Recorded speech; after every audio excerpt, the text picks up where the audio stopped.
आज इस सम्मानित सदन को अगाड़ी मेरो पहला संभाषण में मो एवटा डिप्लोमेट के रूप में मात्र हैन तर 4 दशक को लागी देश को सेवा गरेको व्यक्ति को रूप में मो तपाईहरुको अगाडि छु।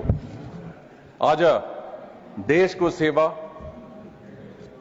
र मेरो इलाका दार्जिलिङ को जनता को सेवा में मो फेरि यहाँ आइपुगेको छु तर एउटा नयाँ क्षमता में। এই সদনের সব সদস্যকে আমি বলতে চাই যে আমি আমার দায়িত্ব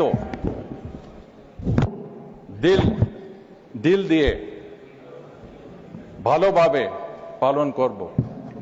আমি দেশের উন্নয়ন, গণতন্ত্রের পরিভাষা আর মানুষের কাজের জায়গা আরো ভালো করার চেষ্টা করব।